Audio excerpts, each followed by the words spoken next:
Class ही इतना ताबड़तोड़ होने वाला है ना, क्लास ही इतना ज़बरदस्त होने वाला है कि मज़ा आ जाएगा। आज के क्लास के अंदर हम लोग बात करने वाले हैं एक बहुत ही भयंकर बीमारी के बारे में, और उस बीमारी का नाम है ना, उस बीमारी का हम लोग बोलते हैं एड्स बोलते हैं।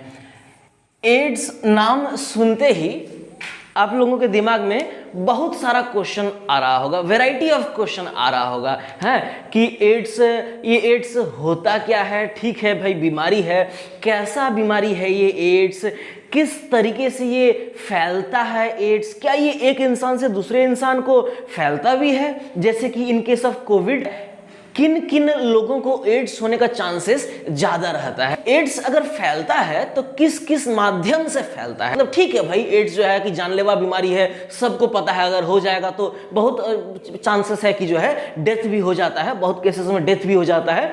लेकिन एक्चुअली होता क्या है इस बीमारी, मतलब क्या होता है। आप लोग अगर सोचेंगे कि किस तरीके से, कहाँ पे इन्फेक्शन करता है, बॉडी पे क्या, बॉडी का फिजियोलॉजी पे क्या इफेक्ट पड़ता है, बॉडी उसके लिए क्या रेस्पॉन्ड करता है, सिम्टम्स क्या क्या, कैसे पता चलेगा कि हमको एड्स हो गया है, इसका सिम्टम्स क्या क्या होता है, इस चीज के बारे में भी हम लोग जानेंगे। ये सब सवाल रहता है मन में।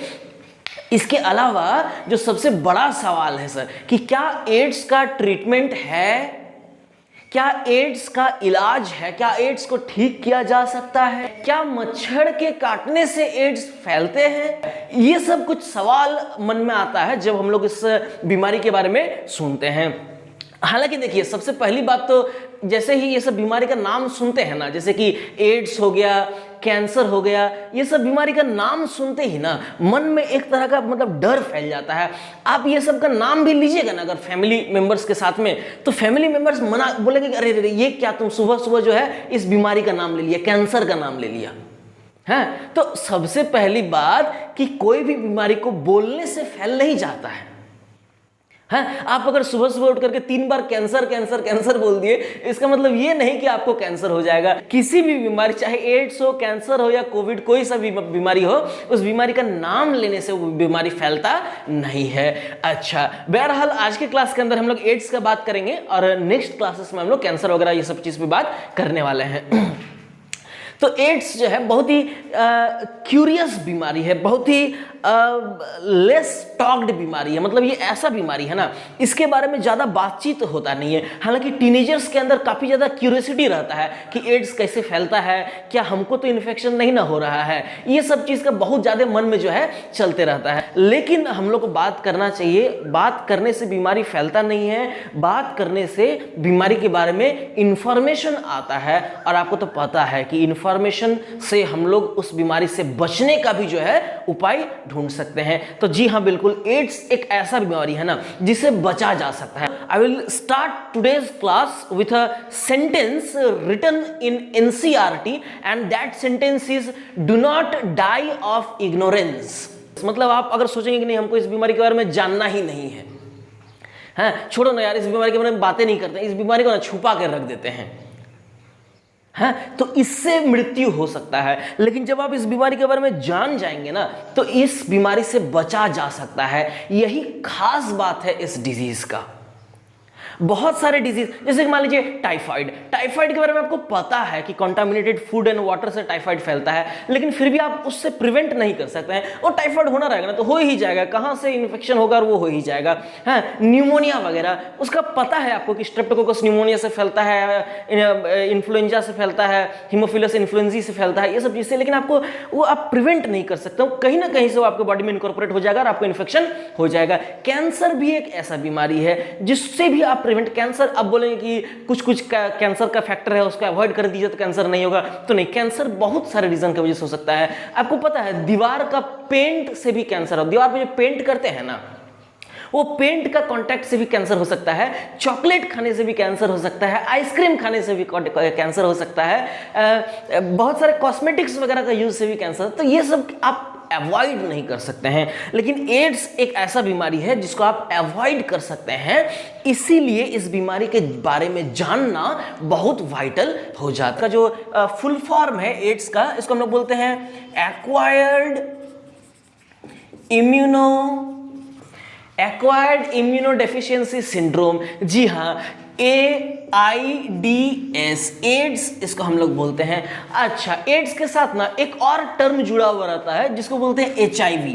अब कुछ लोग सोचते हैं कि HIV क्या है भाई, एड्स क्या है? तो देखिए सिंपल सा बात है ना कि एड्स जो है ये बीमारी का नाम है।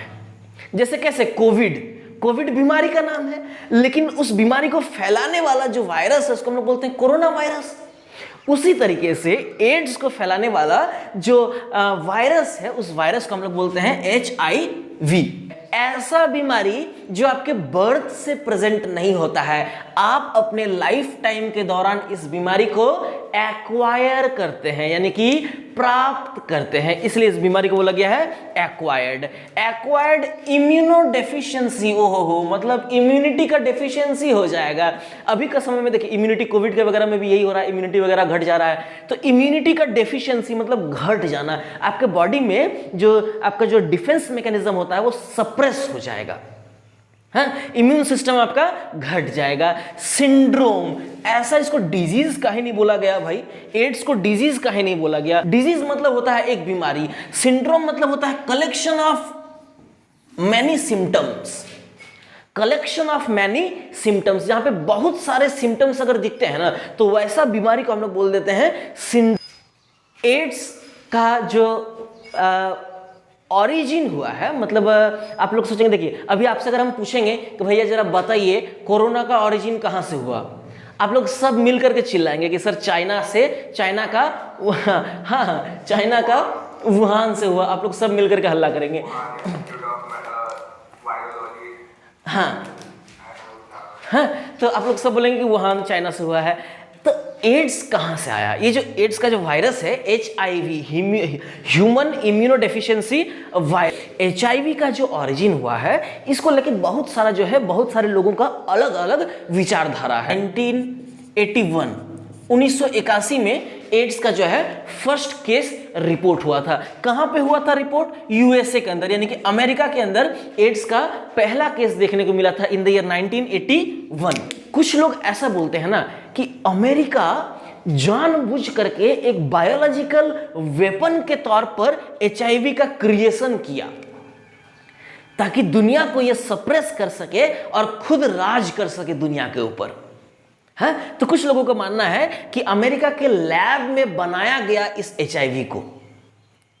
ये कॉन्सेप्ट सुन के ना आप लोग कोविड से रिलेट कर पा रहे होंगे कि कोविड के लिए भी हम लोग का यही थॉट है कि चाइना जो है एज बायोलॉजिकल वेपन इसको बनाया था। लेकिन HIV का जो इसके बारे में जो लोगों का विचारधारा था कि अमेरिका इसको बनाया है, ये बात गलत साबित हो गया ग्रेजुअली। सिंपल सा बात है ना यार, कोई देश अगर बायोलॉजिकल वेपन बनाएगा जैसे कि HIV बनाएगा, HIV जो है ना, HIV का इन्फेक्शन अगर आपको आज हुआ है ना तो इसका सिम्टम दिखते दिखते, इसका लक्षण दिखते दिखते, मतलब आपको पता चलेगा हाँ भाई हम बीमार हैं, हमको कुछ तकलीफ है हमारे शरीर में, ये दिखते दिखते आपको 10 से 12 साल लग जाएगा। सोचिए कितना ताज्जुब वाला बात है कि मतलब आज अगर हमको इन्फेक्शन हुआ है, 10 साल के बाद हमको पता चलेगा अरे रे हमको तो एड्स हो गया। हाँ, तो कोई देश ऐसा वेपन क्यों बनाएगा कि जो इतना समय के बाद इफेक्टिव होगा? कुछ लोगों का ये थॉट था इसका ओरिजिन से रिगार्डिंग कि ये शीप से आया है, मतलब कि शीप, भेड़ जिसको हम लोग बोलते हैं, भेड़ का वायरस के साथ मिलने की वजह से जो है एक नया वायरस का फॉर्मेशन हुआ जिसको हम लोग बोलते हैं HIV बोलते हैं। लेकिन ये थ्योरी भी जो है गलत हो गया क्योंकि शीप के अंदर जो है इस शीप का वायरस और इस वायरस का कोई भी सिमिलरिटी नहीं था। लेकिन जो मोस्ट एक्सेप्टेड जो बात है वो ये है ना कि ये जो बीमारी है, एक्चुअली जो ये बीमारी है वो आया है अफ्रीकन प्राइमेट्स से।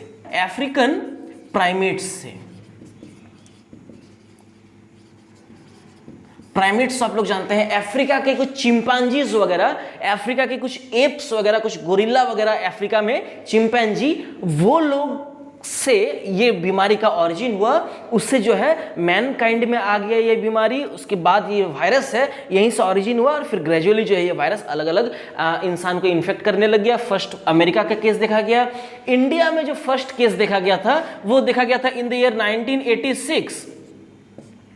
इंडिया में जो फर्स्ट केस देखा गया था इंडिया 1986, 5 साल के बाद इंडिया के चेन्नई में दिखा। जो पहला केस एड्स का दिखा इंडिया में, कहां पे? चेन्नई में। इन चेन्नई का प्रोस्टिट्यूशन एरिया के अंदर यानी कि रेड लाइट एरिया में फर्स्ट केस ऑफ एड्स दिखने को मिला। देखिए ट्रांसमिशन की अगर बात करें ना, बहुत सारा बात है कि ये बीमारी एक्चुअल में फैलता किस तरीके से, मतलब अगर क्या ये बीमारी एक इंडिविजुअल से दूसरे इंडिविजुअल को फैलता है, तो जी हाँ बिल्कुल, ये बीमारी एक इंडिविजुअल से दूसरे इंडिविजुअल तक फैलता है। लेकिन ऐसा नहीं है कि मतलब कोविड के जैसा कि छींक दिए तो उसके वजह से हो गया, खांस दिए तो उसके वजह से हो गया है, उस इंसान को टच कर दिया। मान लीजिए अगर किसी को एड्स है, वो इंसान अगर टच कर दिया तो इससे एड्स नहीं फैलता, ये सब चीज से नहीं फैलता है। इसको हम लोग बोलते हैं ट्रांसमिशन ऑफ एड्स। ये बीमारी फैलने के लिए 3 मेथड होते हैं। सबसे ज्यादा कॉमन मोड जो है, सबसे ज्यादा इन्फेक्शन जिस मोड से होता है, उसको हम लोग बोलते हैं sexual contact. Sexual contact with infected person. मान लीजिए अगर किसी पर्सन को इन्फेक्शन है HIV का, उस पर्सन के साथ अगर सेक्सुअल कांटेक्ट बनाया जाता है, सेक्सुअल रिलेशनशिप इस्टेब्लिश किया जाता है, बहुत चांसेस है कि एड्स जो है आपको भी हो जाए। लेकिन आपको जान के हैरानी होगा कि ये जो सेक्सुअल कांटेक्ट बिटवीन होमोसेक्सुअल्स, इसके अंदर इसका फैलने का चांसेस ज़्यादा रहता है। यानी कि अगर बात करें मेल के अंदर, यानी कि 2 मेल के बीच में जो सेक्सुअल कांटेक्ट होता है, जिसको हम लोग बोलते हैं होमोसेक्सुअल रिलेशनशिप बोलते हैं, यानी कि गे का रिलेशनशिप बोलते हैं, इसके अंदर एड्स का फैलने का चांसेस बहुत ज्यादा होता है।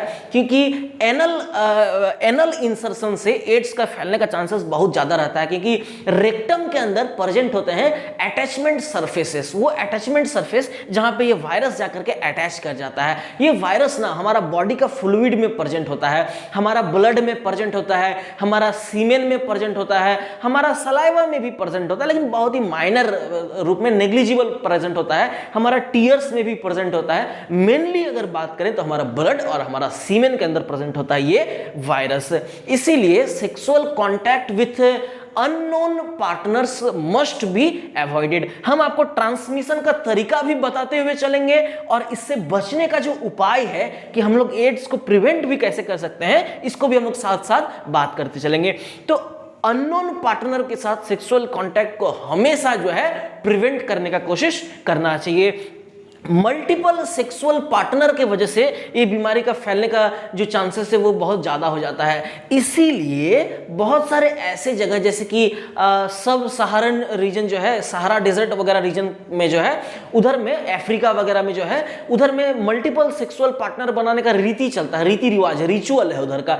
तो उधर में एड्स बहुत ज़्यादा फैलता है। There must be usage of some barrier methods during sexual contact. Sexual encounter के समय बहुत सारे बैरियर मेथड्स जो आते हैं, हम लोग देखेंगे जब हम लोग रिप्रोडक्टिव सिस्टम पढ़ेंगे, ये बैरियर मेथड्स क्या क्या होते हैं, ये सब चीज पर हम लोग बात तभी करेंगे। और सबसे ज्यादा जो एड्स फैलता है ना, 70% जो एड्स फैलता है वो फैलता है सेक्सुअल कांटेक्ट की वजह से। सेकेंड मोड ऑफ ट्रांसमिशन, जो सेकेंड मेथड ऑफ ट्रांसमिशन है, ये होता है through blood. Through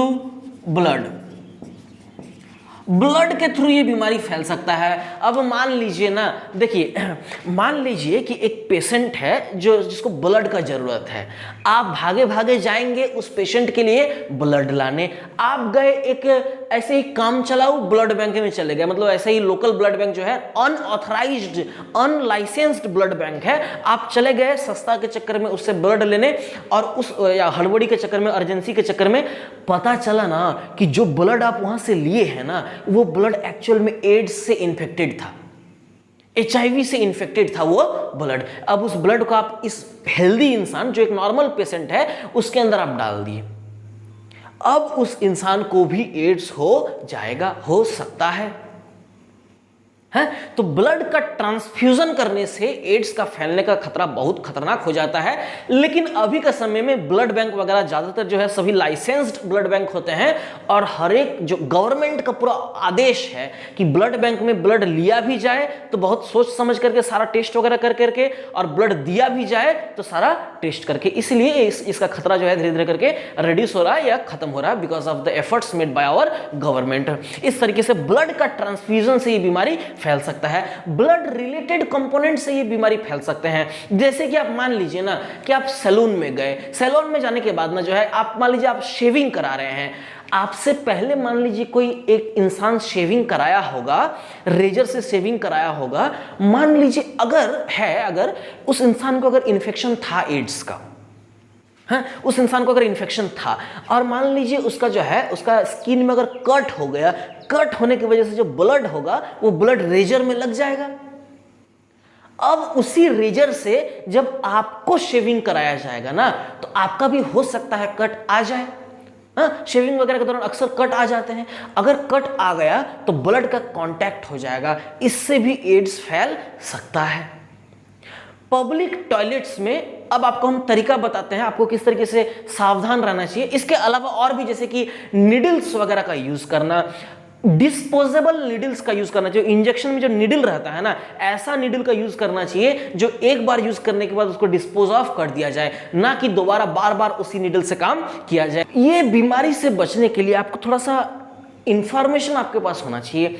public toilets वगैरह का जब यूज करते हैं ना या कोई भी पब्लिक प्लेस में जब आप लोग जाते हैं, मान लीजिए एक पब्लिक टॉयलेट है और उसका जो गेट है, देखे होंगे ना सरकारी टॉयलेट सब जो रहता है एकदम खटारा हुआ रहता है, एकदम टूटा फूटा हुआ रहता है, कहीं से कांटी निकला हुआ है, कहीं से रफ कुछ निकला हुआ है, इस तरीके से निकला हुआ रहता है। वो सब चीज़ को ना कभी भी टच नहीं करना चाहिए। है, कभी भी वो सब चीज़ का टच, मान लीजिए कोई गेट पे, कोई किसी टॉयलेट के गेट पे जो है अगर कोई कांटी निकला हुआ है तो कई लोग यूज करते हैं वो गेट को। मान लीजिए कोई एड्स इन्फेक्टेड पर्सन भी अगर उसको टच किए हैं और उसके हाथ में अगर मान लीजिए ब्लड निकल गया हाथ से, तो वो कांटी में ब्लड चला गया, फिर आप जब उसको टच करेंगे और आपके भी अगर इसमें कट हो गया तो आपका जो है एड्स होने का चांसेस इसी तरीके से फैलता है, बॉडी फ्लूइड से फैलता है। इसीलिए जब भी आप सैलून वगैरह जाएं तो आप बताएं कि आप पूछें कि क्या आप ये जो सीजर यूज कर रहे हैं, जो कैंची यूज कर रहे हैं, क्या इसको प्रॉपर आप गर्म पानी से वॉश किए हुए हैं?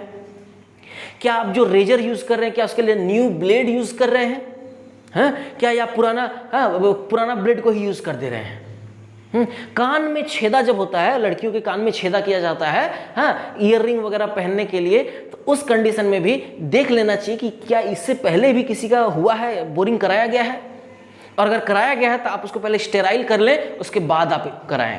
जो ड्रगिस्ट होते हैं ना, मतलब जो लोग ड्रग्स वगैरह का इस्तेमाल करते हैं, ड्रग्स लेते हैं जो लोग, ड्रग्स आप लोग देखे होंगे, मूवी वगैरह में देखे होंगे, इंजेक्शन लिया, उसमें ड्रग्स लिया, ऐसे मार लिया, लेट गया, फिर लुढ़क गया उसका। तो ड्रगिस्ट वगैरह को सबसे ज्यादा बहुत ज्यादा खतरा रहता है एड्स फैलने का, काहे कि वो लोग ग्रुप में ड्रगिंग करते हैं। जो ड्रगिंग करते हैं ग्रुप में ड्रगिंग करते हैं, एक के निडल से सब लोग इंजेक्शन मारते हैं, उसके वजह से अगर एक को भी अगर इन्फेक्शन है ना तो वहां से सबको इन्फेक्शन हो सकता है। तो इसलिए ये सब चीज से यहाँ पे बचने का कोशिश करना चाहिए। जो थर्ड मेथड है ट्रांसमिशन का, दैट इज फ्रॉम प्लेसेंटा, यानी कि मदर से फीटस को। मदर का वुम्ब में, मदर के यूट्रस में बेबी का डेवलपमेंट हो रहा होता है, और आपको तो पता है मदर और बेबी के बीच में ब्लड का रिलेशन होता है through a structure called as placenta. और आपको तो पता है कि एड्स ब्लड से फैलता है, तो प्लेसेंटा से अगर मदर इन्फेक्टेड है तो बेबी को भी इन्फेक्शन हो सकता है, या फिर ब्रेस्ट फीडिंग की वजह से भी इन्फेक्शन जो है फीटस को हो सकता है अगर मदर इन्फेक्टेड है। तो ये सब तरीका है किस तरीके से जो है ट्रांसमिशन एड्स का होता है। यहां से बोलिए कोई डाउट है तो।